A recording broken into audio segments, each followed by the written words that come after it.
सभी दोस्तों, उम्मीद है आप सभी बहुत अच्छे होंगे। स्वागत है आपका हमारे चैनल द अंकुर टॉक पर। दोस्तों, आज की ये वीडियो हमारी कुछ हट के होने वाली है। हम बात करने वाले हैं एक ट्रेंडिंग टॉपिक जो आप सभी को पता है कि न्यूज़ में भी इस समय काफ़ी ज़्यादा चल रहा है और सोशल मीडिया में भी आप देखेंगे तो यूसीसी के बारे में काफ़ी ज़्यादा लोग बात कर रहे हैं। तो आज का हमारा टॉपिक है यूनिफॉर्म सिविल कोड यानी कि यूसीसी। हम आपको बताएंगे कि यूसीसी क्या है, क्यों लाया गया है यूसीसी, और लागू होने के बाद इस पर आपका जो भारत पर है क्या प्रभाव पड़ेगा, आप पर क्या प्रभाव पड़ेगा, क्या नियम कानून लागू होंगे, और एग्जाम में आने वाले कुछ प्रश्न। तो एज अ कॉम्पिटिटिव स्टूडेंट यानी कि अगर आप कंपटीशन की तैयारी कर रहे हैं तो आपको ये जानना बहुत ज़रूरी है और क्या क्वेश्चंस हैं जो आ सकते हैं। तो आज की इस वीडियो में आपसे हम यही बात करेंगे। वीडियो पसंद आए तो लाइक करिएगा, शेयर करिएगा और चैनल को सब्सक्राइब करना बिल्कुल भी ना भूलें। आप हमारा टेलीग्राम चैनल भी ज्वाइन कर सकते हैं दोस्तों। ये हमारी इंस्टाग्राम आईडी, यहाँ पर आप हमको डायरेक्ट फॉलो करके कोई भी क्वेश्चन पूछ सकते हैं। दोस्तों, यूसीसी को समझने से पहले आपको एक छोटा सा टर्म समझना पड़ेगा, कानून क्या है। तो वैसे तो आप सभी जानते हैं कि कानून क्या है, लेकिन फिर भी हम एक छोटी सी बात कर लेते हैं कानून के ऊपर और कानून के प्रकार के ऊपर, जिससे कि आप यूसीसी को बहुत अच्छे ढंग से समझ पाएंगे। अगर मैं बात करूं कि कानून क्या होता है, तो नियमों और विधियों के समूह को हम लोग कानून कहते हैं। यानी कि कुछ अगर नियम और कुछ रूल्स वगैरह आपके कुछ लॉज बना दिए जाते हैं और उन लॉ को एक हम ग्रुप्ड कर देते हैं, ग्रुप में कलेक्ट करके बोल देते हैं, तो वो कहलाता है हमारा कानून। अगर मैं आपसे बात करूं तो कानून जो है वो दो प्रकार का होता है। पहला कानून है आपका आपराधिक कानून, दूसरा है आपका सिविल कानून। आपराधिक कानून वो कानून होते हैं जो अपराध को रोकने के लिए बनाए जाते हैं। नाम से ही पता चल रहा है कि आपराधिक कानून वो कानून है जो अपराध को रोकने के लिए बनाए जाते हैं। जैसे आपकी चोरी हो गई, किसी का मर्डर करना हो गया, इस तरीके के अपराध को रोकने के लिए आपराधिक कानून बनाए जाते हैं। लेकिन वहीं दूसरा कानून जो है आपका, वो है सिविल कानून यानी कि सिविल लॉ। तो ये लॉ जो होता है वो भारत के व्यक्तियों पर लागू होता है। तो अगर आप देखेंगे यहाँ पर ध्यान देने वाली बात जो ये है दोस्तों, कि जो आपके ध्यान देने वाली बात यह है कि जो भारत में आपराधिक कानून हैं यानी कि जो क्रिमिनल लॉ हैं, वो तो समान रूप से लागू होते हैं, चाहे वो कोई भी धर्म का व्यक्ति हो या फिर आपका मतलब कोई भी धर्म का हो, उस पर वो समान रूप से लागू होते हैं।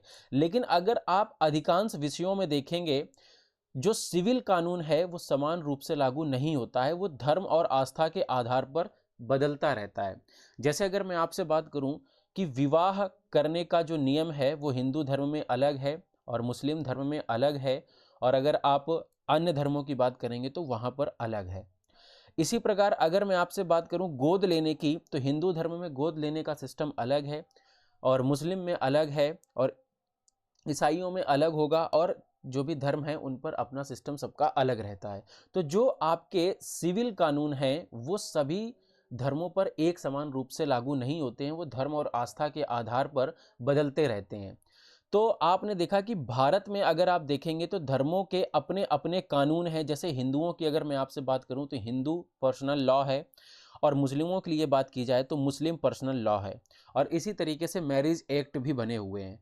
तो दोस्तों, इसी तरीके के ये जो आपका सिविल कानून है, ये जो सिविल कानून है ये पूरी तरीके से सभी धर्मों पर समान रूप से लागू नहीं होता है।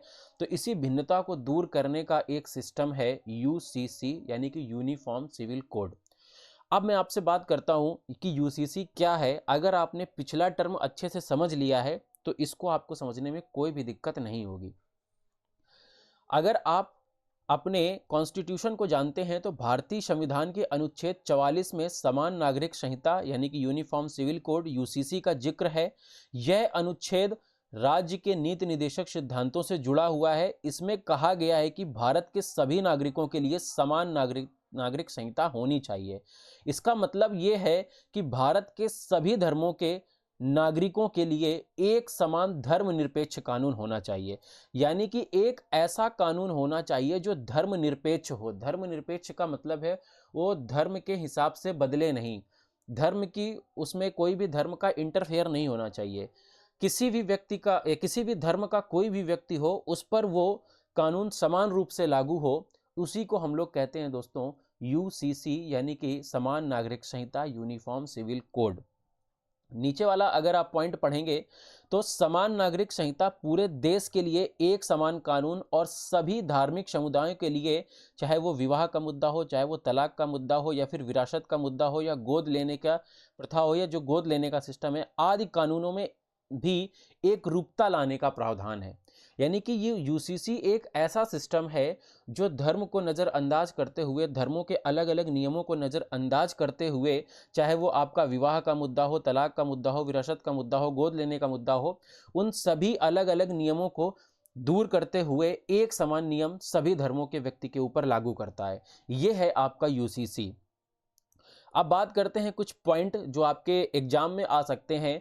तो उत्तराखंड आपका दोस्तों सबसे पहला ऐसा राज्य बन गया है जिसकी कैबिनेट ने यूनिफॉर्म सिविल कोड यूसीसी को मंजूरी दे दी है। और अगर आप देखेंगे तो यूनिफॉर्म जो आपका उत्तराखंड है, पहला ऐसा राज्य बन गया है जिसकी कैबिनेट ने सिविल कोड लागू करने का निर्णय लिया है। और 9 फरवरी 2024 को विधानसभा में यूसीसी का बिल पास हो गया है। वैसे अगर मैं आपसे बात करूं कि गोवा जो राज्य है वो पहले से ही वहां पर आपका यूसीसी लागू है, यानी कि समान नागरिक संहिता लागू है। जब से वो बना था तब से ही आपका वहां पर, यानी कि जब से गोवा राज्य का गठन हुआ था तो वो यूसीसी वहां पर लागू ही था। ठीक, तो अगर आपसे ये पूछता है कि ऐसा पहला राज्य कौन है जिसके कैबिनेट ने मंजूरी दी है, तो वो उत्तराखंड है। और पहले से ही अगर कोई राज्य पूछता है कि पहले से जहां ऐसा राज्य बताइए जहां पर पहले से ही आपका यूसीसी लागू था, तो वो गोवा है।